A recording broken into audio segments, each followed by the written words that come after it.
They threw the veteran out before winter.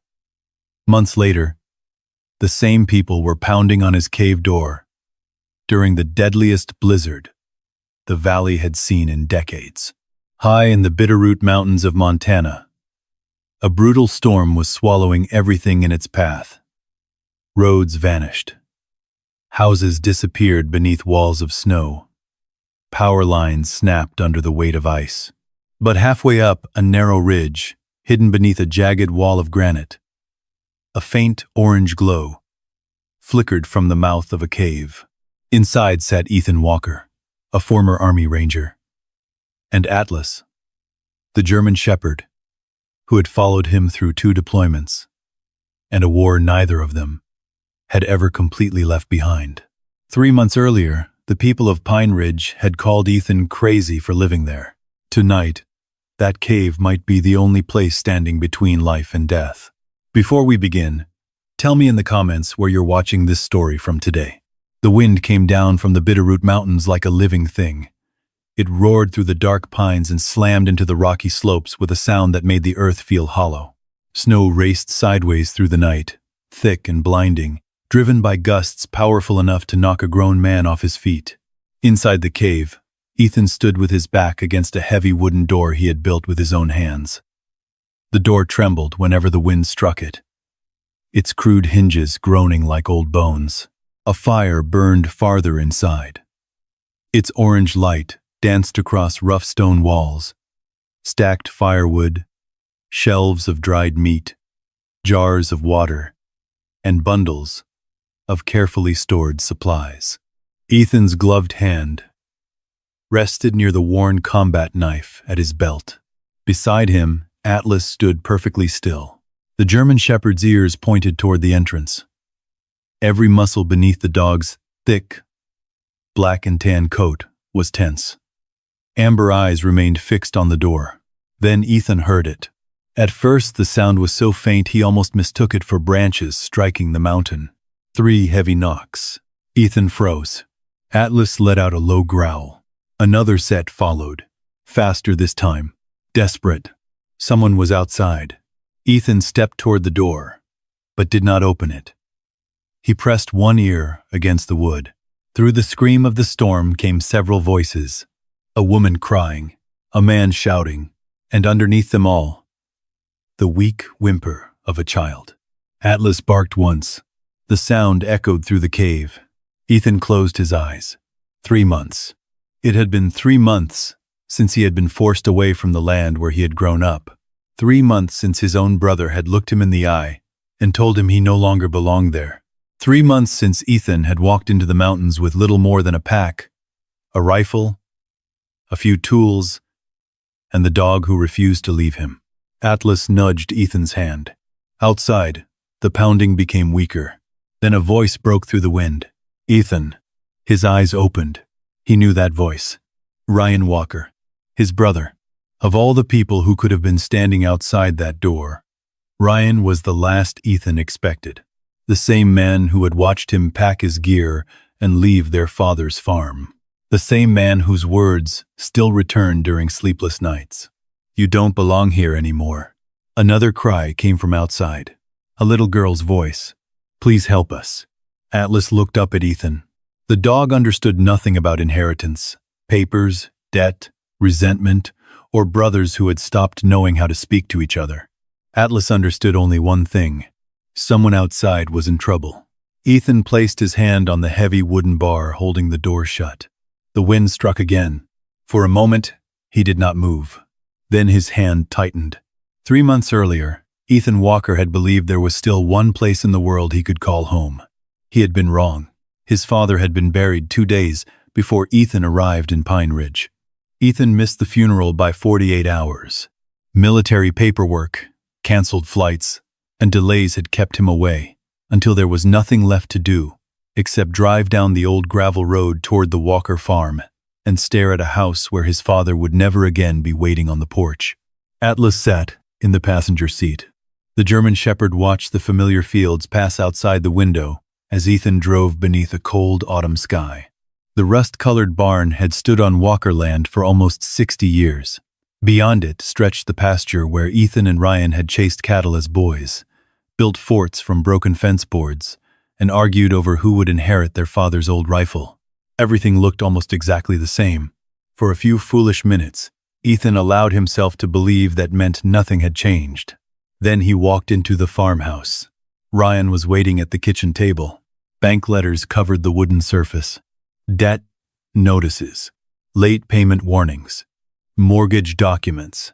Ethan stopped in the doorway, with his old duffel bag still hanging from one shoulder. Ryan looked exhausted. "You're late," he said. Ethan glanced at the papers. "For what?" Ryan pushed one of the documents across the table. "The farm." Ethan slowly lowered his bag. Ryan explained that cattle prices had fallen. Their father had borrowed heavily to keep the ranch operating. Then the old man's health deteriorated, and payments stopped. The debt had grown.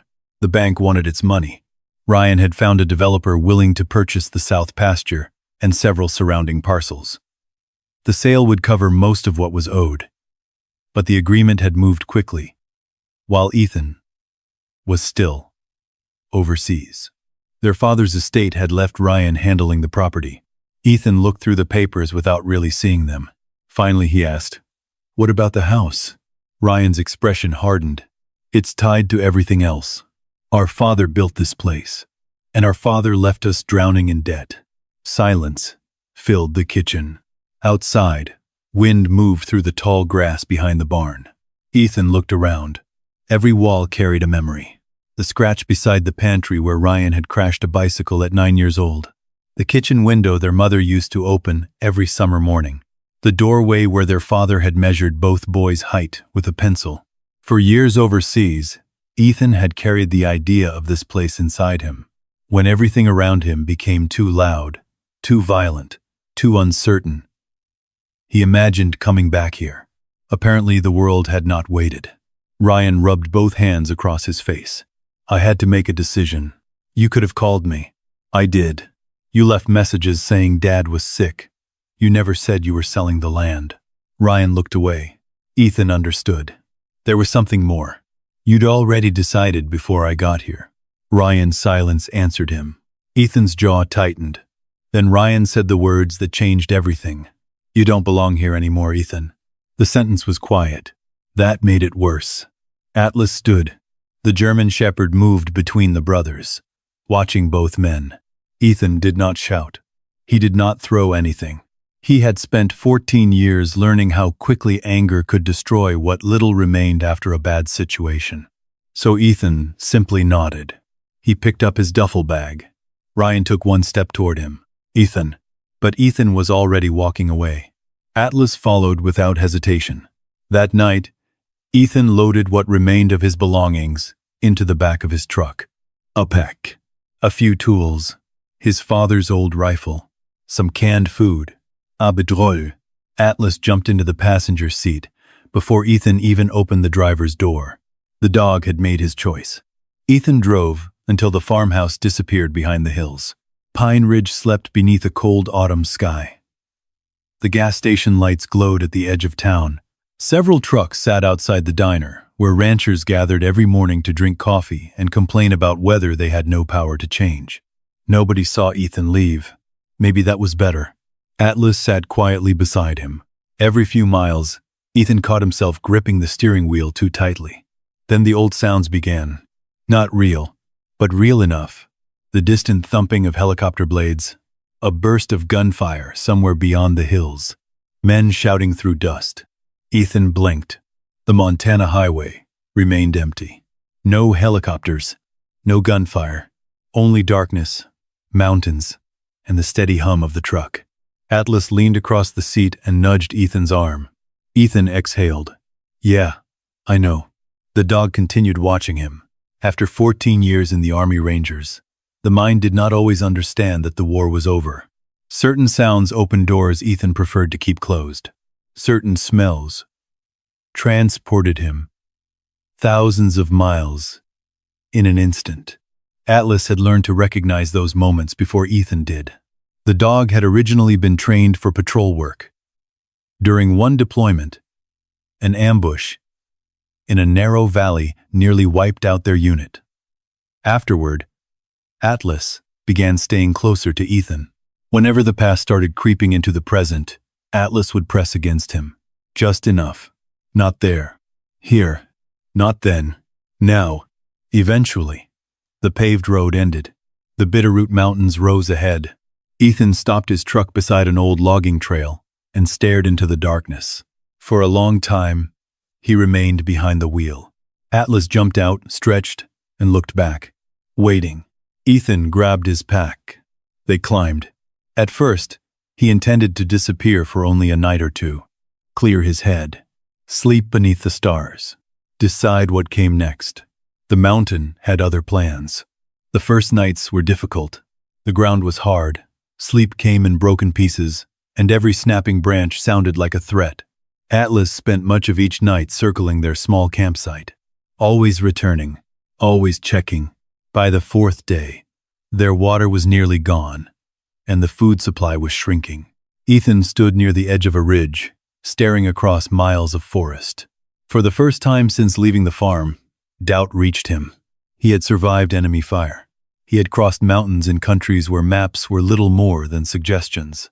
Yet standing in Montana, his own home state, Ethan Walker had nowhere to go. Atlas approached. The dog studied him, grabbed the sleeve of Ethan's jacket, and tugged. "What?" Atlas tugged again. Then the dog walked downhill. Ethan followed. The trail twisted through thick trees until it opened into a small valley between two ridges.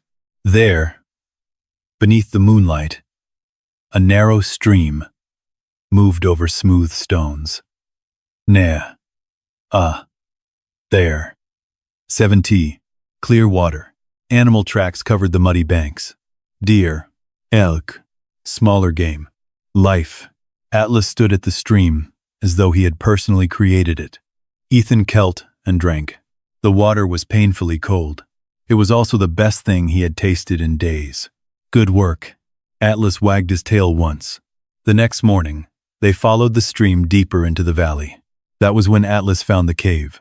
At first, Ethan saw only darkness in the granite wall. Atlas stopped. His ears lifted.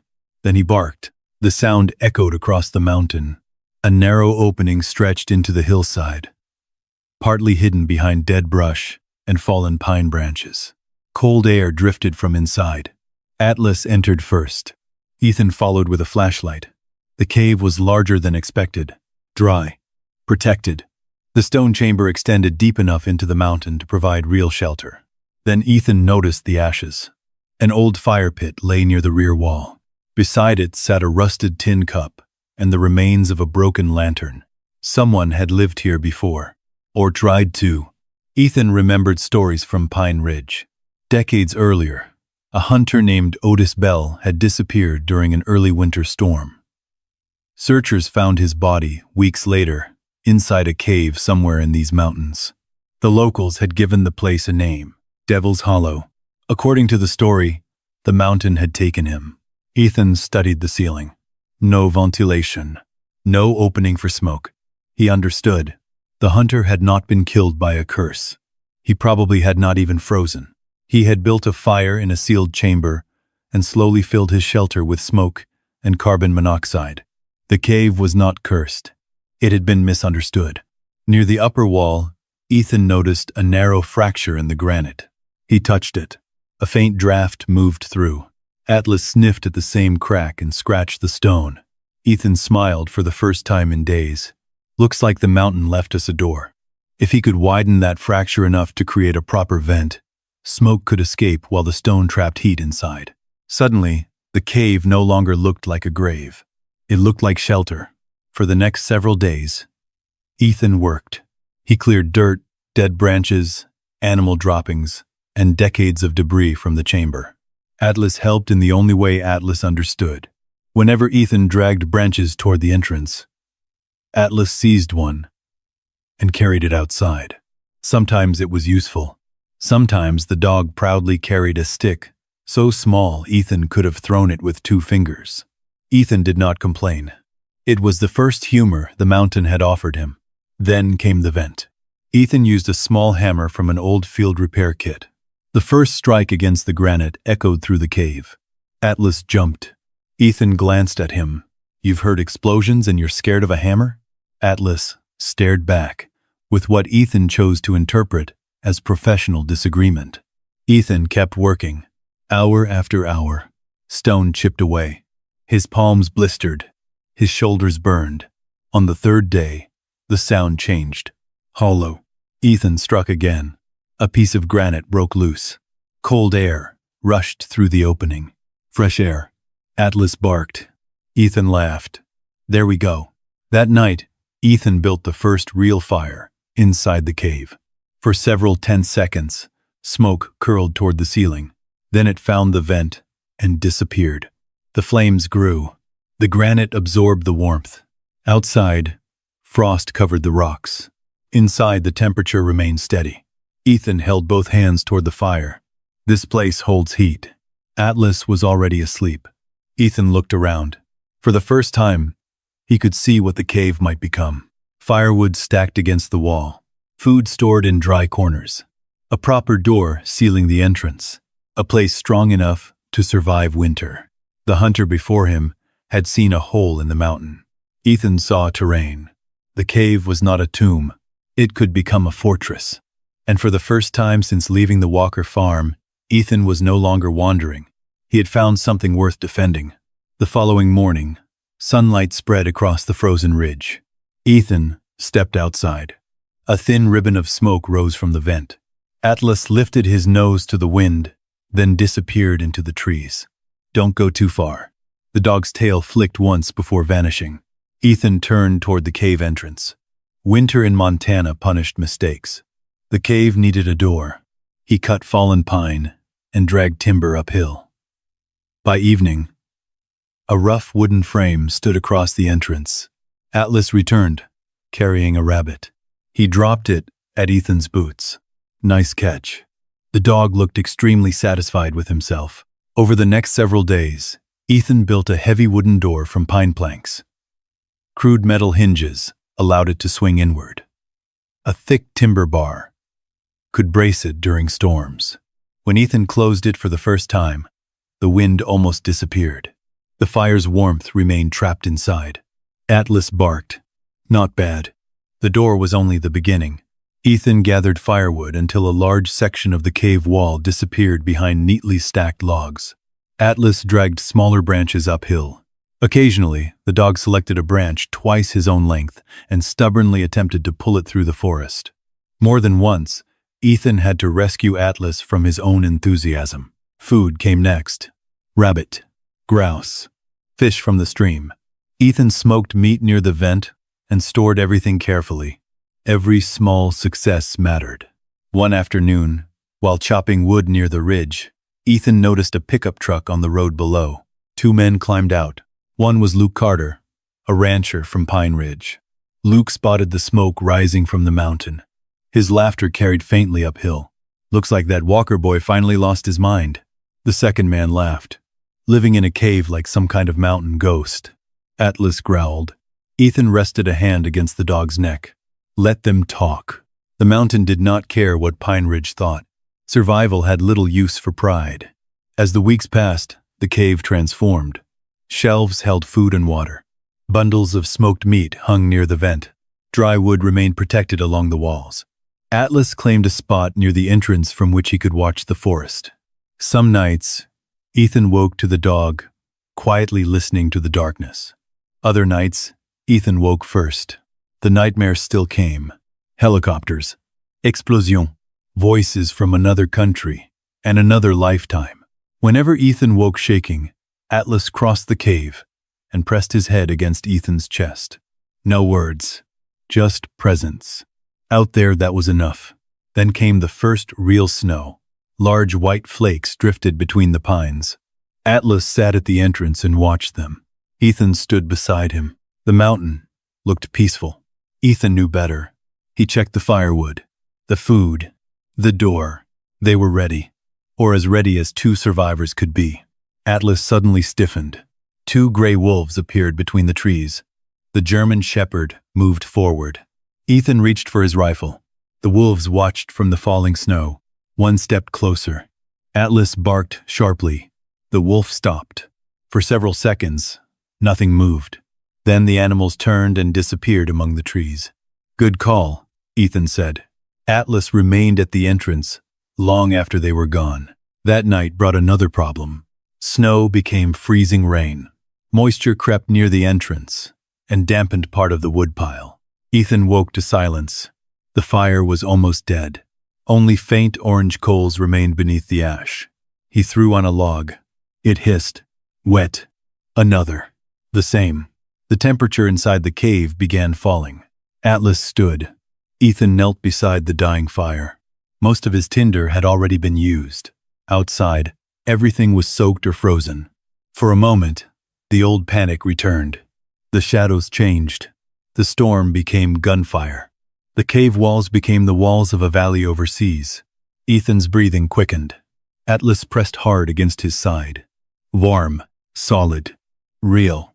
Ethan placed a hand on the dog's back. He focused on Atlas's breathing. In, out. The cave returned. The storm returned. The problem returned. Think. Solve what is in front of you. Atlas began pawing carefully at the ashes. Ethan almost stopped him. Then the dog backed away and barked. Beneath the gray ash was a tiny point of red. One living coal. Ethan placed dry pine needles above it and blew gently. The ember brightened. Smoke curled upward. He added bark. A small flame appeared. Then another. Within minutes, the fire was alive again. Warmth spread slowly through the cave. Ethan leaned back. Atlas sat beside him, tail thumping against the stone. "You just saved us again." Atlas tilted his head. Ethan scratched behind the dog's ears. One ember. That was all it had taken. One stubborn piece of fire hidden beneath the ash. Sometimes survival was not about having everything. Sometimes it was about protecting the one small thing that had not died yet. By morning, the storm had passed. Atlas ran through the fresh snow while Ethan cleared the entrance. Then the dog stopped near the ridge and stared toward Pine Ridge. Smoke rose from the distant town. Ethan had not returned since leaving the farm. He had no reason to, but Pine Ridge had started talking about him. A hunter reported smoke high on Bitterroot Ridge. Another man claimed he had seen a huge German shepherd patrolling the mountain. Then Luke Carter told everyone at the diner that Ethan Walker was living inside Devil's Hollow. "Walker's boy lost his mind," Luke announced one morning. "Living up there like some wild animal." Several men laughed. Helen Carter did not. Helen was Luke's widowed sister-in-law. Her husband had died in a logging accident 2 winters earlier, and grief had taught her not to laugh too quickly at the ways people learn to survive. She stirred her coffee. "What makes you think he's still alive?" Luke shrugged. Smoke looked fresh. "Then maybe he's not crazy." Luke scoffed. "Anyone living in Devil's Hollow is crazy." The name quieted several people. Everyone knew the story of Otis Bell. Helen finished her coffee. Or maybe Ethan figured out something the rest of us didn't. Outside, her 12-year-old son, Noah, waited by the truck. He had heard enough to become curious. "They really think Mr. Walker lives in a cave?" Helen looked toward the mountains. "That's what they say." "Can someone actually survive up there?" Helen smiled faintly. "Apparently someone is." Later that afternoon, Noah climbed an old logging trail toward the ridge. He knew the lower forest well, but farther up the mountain everything felt older and quieter. After nearly an hour, he found tracks in the snow. Dog tracks. Large ones. Noah followed. Eventually, he saw smoke rising from a crack in the granite. Then, he saw the entrance. Atlas lay outside. The German shepherd raised his head immediately. Noah froze. Atlas stood. The dog did not bark. A moment later, Ethan stepped from the cave. Their eyes met. Atlas trotted toward the boy and stopped several feet away. Hi," Noah said. Atlas looked back at Ethan. Ethan walked downhill. "What are you doing up here, kid?" "I wanted to see if the stories were true." "Which stories?" "That you're living in a cave." Ethan looked over his shoulder. "Looks that way." Noah stared at the entrance. "Is it actually warm?" "Warm enough. My mom said you probably know something the rest of town doesn't." A faint smile appeared on Ethan's face. Your mom sounds smart. Atlas nudged Noah's hand. The boy cautiously scratched behind the dog's ears. You're the biggest dog I've ever seen. Atlas accepted the compliment. Before Noah left, Ethan stopped him. Don't tell people exactly where this place is. Noah nodded. I won't. As the boy disappeared into the trees, Ethan noticed Atlas favoring one front paw. The pad was cut. Not badly, but enough to hurt. Ethan cleaned it and wrapped it with a strip of cloth. You've done enough saving for 1 week. Atlas licked his hand. Down in Pine Ridge, the jokes continued. High above town, Ethan prepared for winter. Neither man nor dog knew how soon everyone would need what they had built. A few days later, the mountain became quiet. Too quiet. The usual chatter of birds disappeared. Squirrels stopped moving through the branches. Even the wind faded.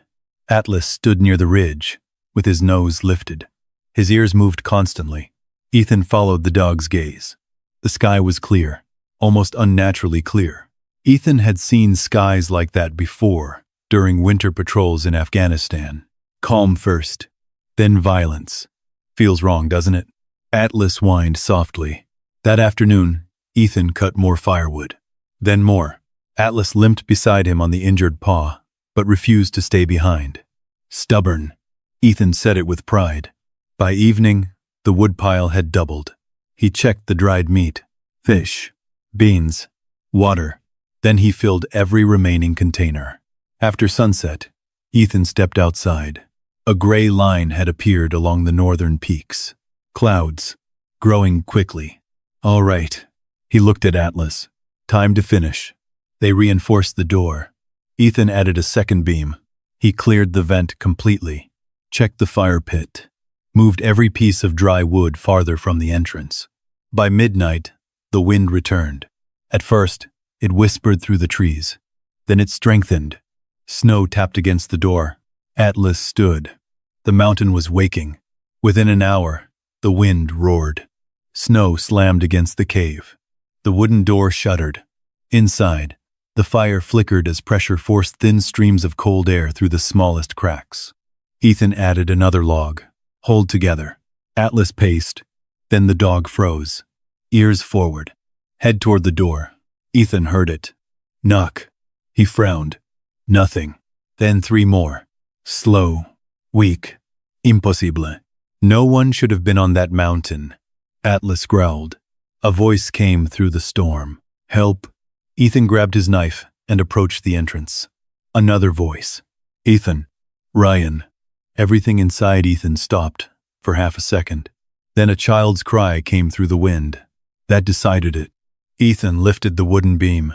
The pressure against the door was enormous. He pushed. Nothing. Snow had already piled against the outside. Ethan drove one shoulder into the wood. The door burst open. The blizzard exploded into the cave. Snow blasted across the stone floor. The fire bent violently beneath the sudden rush of air. Shapes emerged from the white darkness. Ethan grabbed the first person. Luke Carter. Behind him came Luke's brother Daniel. Then Helen Carter. 12-year-old Noah. 8-year-old Emily, Helen's daughter. Wrapped in a frozen blanket. Ryan came last. 6 people, all close to collapse. Ethan dragged Ryan through the doorway and threw his weight against the door. Atlas braced beside him as the wind fought to keep it open. Finally, the door slammed shut. Ethan dropped the beam into place. The roar of the storm became muffled again. For several seconds, nobody spoke. The newcomers stood trembling beside the fire. Ice covered their coats. Their faces were red and raw. Emily's lips had begun turning blue. Ethan moved immediately. Get her close to the fire. Helen lowered Emily onto a blanket. Atlas crossed the cave without hesitation and lay beside the girl. The German shepherd pressed his thick body against her. Emily's shaking hands disappeared into the fur around his neck. Helen looked at Ethan. Thank you. Ethan handed her another blanket. Wrap this around both of them. Only then did he look at Ryan. His brother stared around the cave.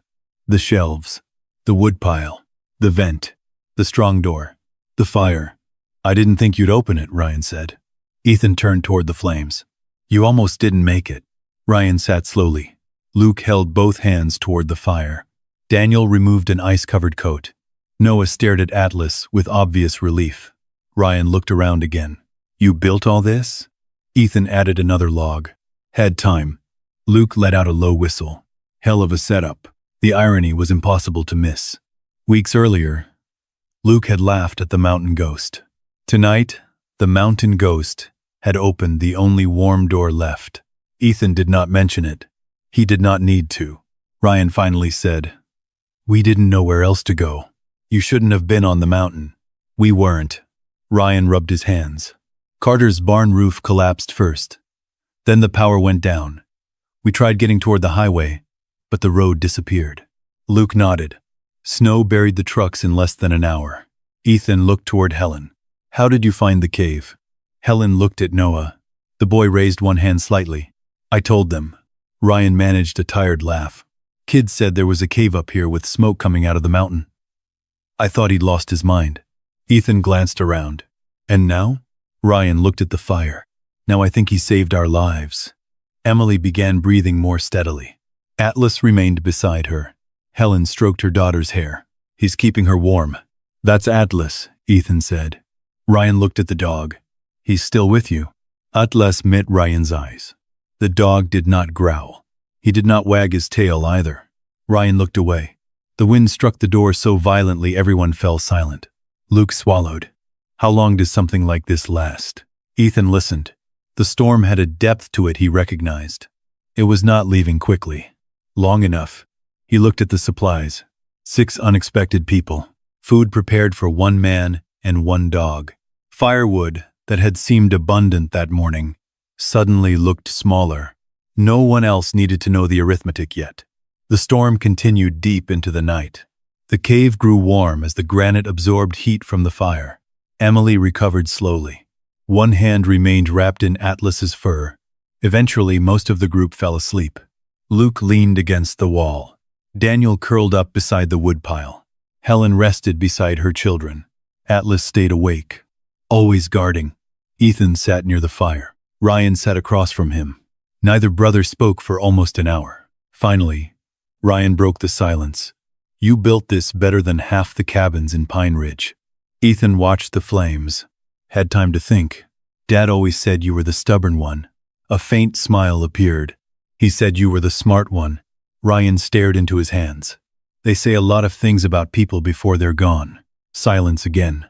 Then Ryan inhaled. I lied to you. Ethan did not look up. I know. Ryan stared at him. You knew? You don't sell that much land in 2 days unless you've already made the decision. Ryan rubbed both hands across his face. The bank was pressuring us.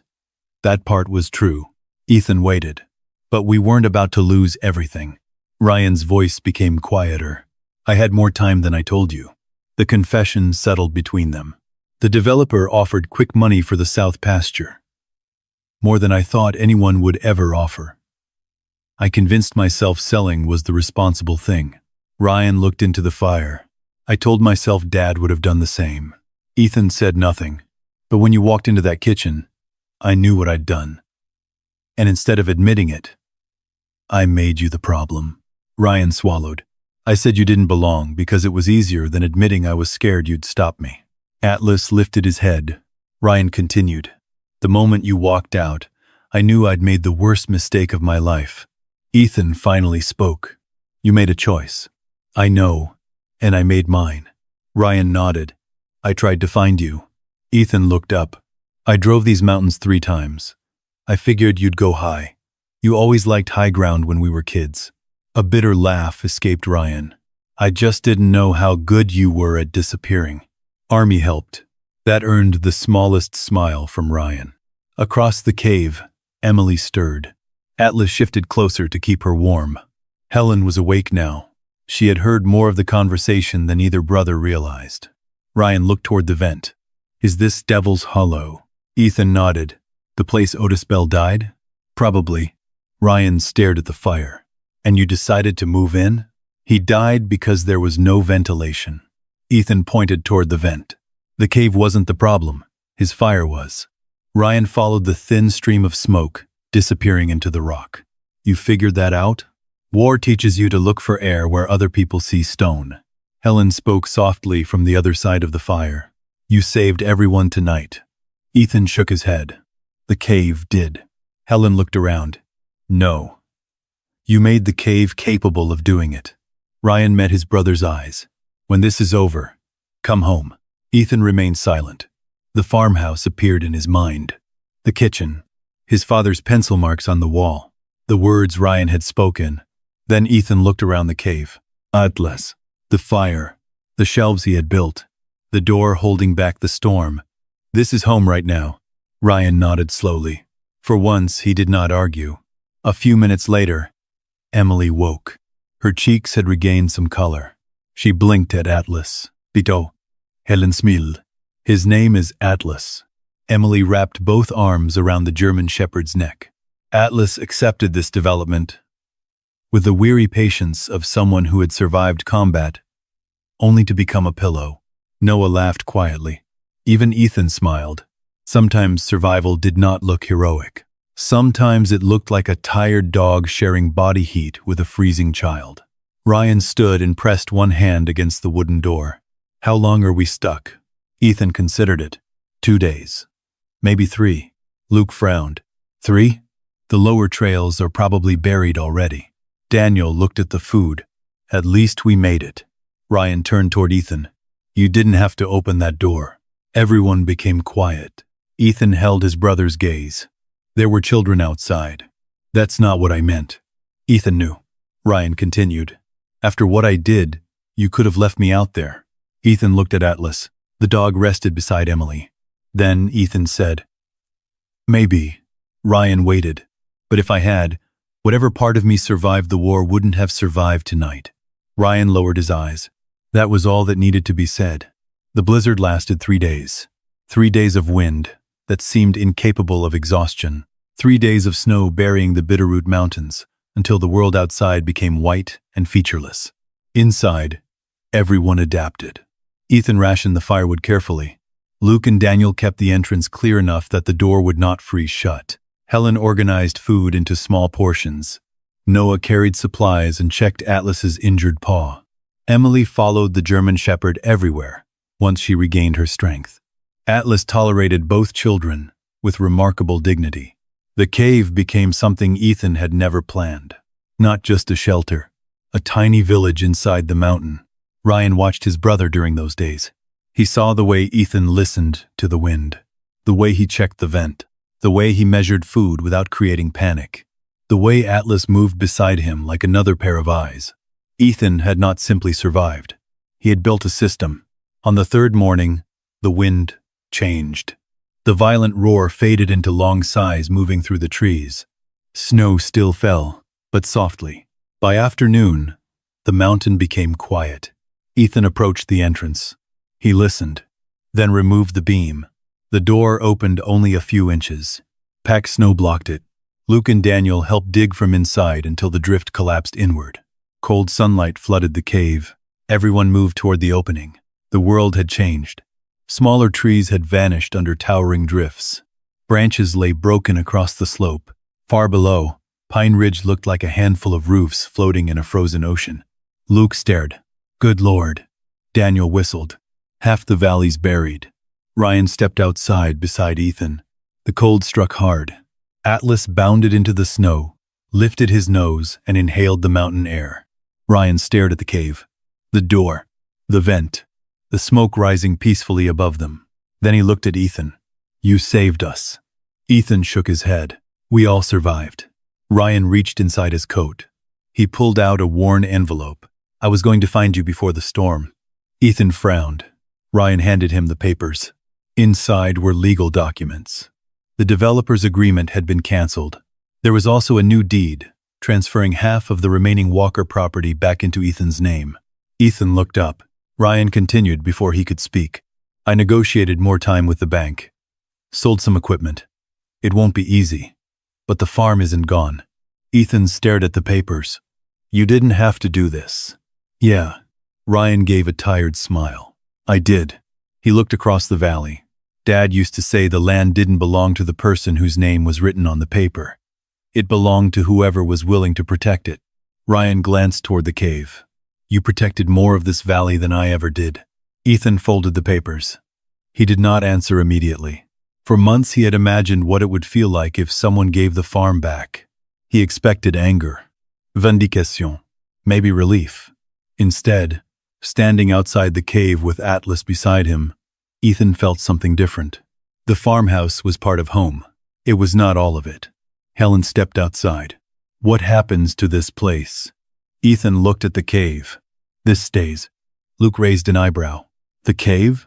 It saved 7 people. Atlas barked. Ethan glanced down. "And a dog." Noah grinned. Luke studied the granite wall. "We could reinforce the entrance." Daniel pointed toward the vent. "Build a second ventilation shaft." Helen added, "Store emergency supplies. Teach people how to use the shelter safely," Ethan said. Everyone became quiet. The idea grew between them. Not Devil's Hollow. Not anymore. A mountain refuge. A place hunters could reach during storms. A place ranchers could stock before winter. A place nobody would have to die. Simply because the weather turned faster than expected. For the first time in years, Ethan felt something settle inside him.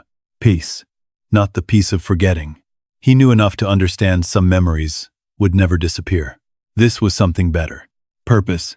Ryan placed a hand on his shoulder. "Looks like Pine Ridge has a new landmark." Luke laughed. "What are we going to call it?" Everyone thought. Then Noah spoke from the entrance. "The Soldier's Cave." Ethan turned. Noah shrugged. "He built it." Emily pointed at Atlas. "And Atlas lives here." Atlas barked once. Luke laughed. "I think the dog just voted." Ethan looked into the cave. At the stone walls, the fire, the shelves, the door that had opened when people needed it most. He had walked into these mountains believing he had lost everything. Instead, the mountain had forced him to build something new. A shelter, a purpose, and, somehow, a family that looked different from the one he had expected. In the months that followed, Pine Ridge helped reinforce the cave. Luke Carter carried lumber up the mountain. Daniel installed stronger hinges. Helen organized emergency food and blankets. Noah volunteered for nearly every trip, although Ethan suspected the boy's real motivation was spending time with Atlas. Ryan repaired what he could at the Walker farm. The relationship between the brothers did not heal in a single conversation. Real wounds rarely do, but Ryan started coming to the cave. Sometimes he brought supplies, sometimes coffee, sometimes he simply sat near the entrance while Ethan worked. They learned how to speak again. Slowly, one ordinary sentence at a time. Atlas remained exactly what Atlas had always been. Loyal, watchful, uncomplicated. The dog did not care who owned which pasture. He did not care who had been right 3 months earlier. To Atlas, the rules were simple. Stay close. Protect the pack. And when someone was freezing outside the door, open it. For Pine Ridge, the cave became the place that had saved 7 people during the worst blizzard the valley had seen in decades. For Ethan Walker, it meant something more. It was the place where a soldier who believed he no longer belonged anywhere discovered that home was not always the building waiting at the end of the road. Sometimes home had to be carved from stone, built one piece of wood at a time, protected by a stubborn fire, shared with a loyal dog, and large enough to make room for the people who once hurt you when they came knocking in the storm. Sometimes survival is not about medals. It is not about headlines. It is not even about defeating the storm. Sometimes survival is one glowing ember beneath a bed of ash. A German shepherd refusing to leave his partner. A brother finally telling the truth. And one man choosing to open a door he had every reason to keep closed. If this story moved you, tell me what you think in the comments. Would you have opened that cave door after everything Ethan's brother had done to him? Type 1 if you believe Ethan made the right choice. Type 0 if you think some betrayals are too deep to forgive. And if you enjoy powerful stories about courage, survival, second chances, and the extraordinary bond between veterans and their dogs, subscribe to the channel. Because sometimes the greatest stories are not about the storm outside. They're about what a person chooses to become when the storm finally reaches the door.